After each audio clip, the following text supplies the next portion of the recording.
بسم اللہ الرحمن الرحیم۔ سٹوری پوائنٹ آفیشیل کے معزز ناظرین السلام علیکم۔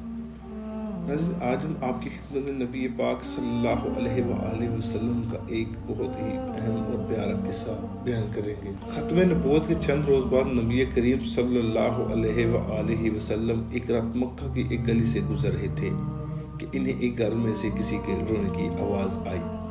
آواز میں اتنا درد تھا کہ آپ رسول اللہ صلی اللہ علیہ وآلہ وسلم بے اختیار اس گھر میں داخل ہو گئے تو دیکھتے کیا ہے کہ ایک نوجوان جو کہ حبشہ کا معلوم ہوتا ہے چکی پیس رہا ہے اور زار و قطار رو رہا ہے۔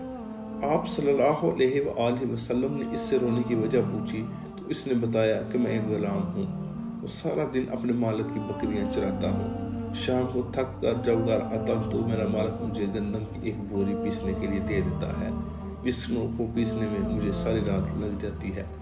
میں اپنی قسمت پر رو رہا ہوں کہ میری بھی کیا قسمت ہے، میں بھی تو ایک گوشت پوست انسان ہوں، میرا جسم بھی آرام مانگتا ہے، مجھے بھی نیند ستاتی ہے، میرے مالک کو مجھ پر ذرا بھی ترس نہیں آتا۔ کیا میرے مقدمے ساری عمر اسی طرح رو رو کے زندگی گزارنا لکھا ہے؟ نبی اکرم صلی اللہ علیہ وآلہ وسلم نے فرمایا کہ میں تمہارے مالک سے کہہ کر تمہاری مشقت تو کم نہیں کروا سکتا کیونکہ وہ میری بات نہیں مانے گا۔ ہاں، میں تمہاری تھوڑی سی مدد کر سکتا ہوں کہ تم سو جاؤ اور میں تمہاری جگہ پر چکی پیستا ہوں۔ وہ غلام بہت خوش ہوا اور شکریہ ادا کر کر سو گیا اور آپ صلی اللہ علیہ وآلہ وسلم اس کی جگہ چکی پیستے رہے۔ جب گندم ختم ہو گئی تو آپ اسے جگائے بغیر واپس تشریف لے آئے۔ دوسرے دن پھر آپ وہاں تشریف لے گئے اور اس غلام کو سلا کر اس کی جگہ چکی پیستے رہے۔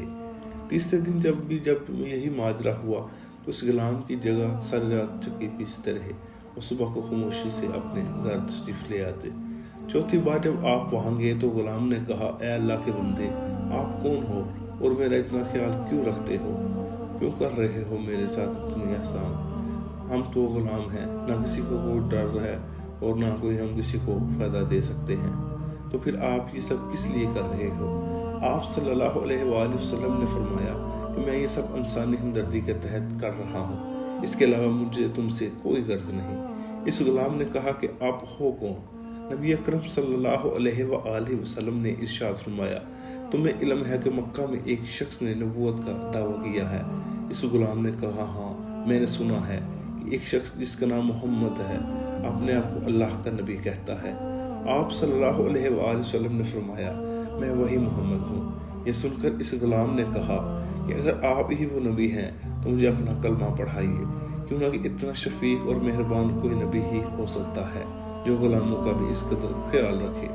آپ صلی اللہ علیہ وآلہ وسلم نے اسے کلمہ پڑھ کر مسلمان کر دیا۔ پھر دنیا نے دیکھا کہ اس غلام نے تکلیف و مشقتیں برداشت کی لیکن دامن مصطفیٰ نہ چھوڑا۔ انہیں جان دینا تو گوارا تھا لیکن اتنے شفیق اور مہربان نبی کا ساتھ چھوڑنا بالکل گوارا نہ تھا۔ آج دنیا انہیں بلال حبشی رضی اللہ تعالیٰ عنہ کے نام سے جانتی ہے۔ نبی کریم صلی اللہ علیہ وآلہ وسلم کی ہمدردی اور محبت نے انہیں آپ صلی اللہ علیہ وآلہ وسلم کا بے لوث غلام بنا کر رہتی دنیا تک ایک مثال بنا دیا۔ Thanks for watching. لائک کریں، سبسکرائب کریں ہمارے چینل کو، اور مزید اچھی اسلامک سٹوریز دیکھنے یا سننے کے لیے ہمارے چینل کو لازمی سبسکرائب کریں۔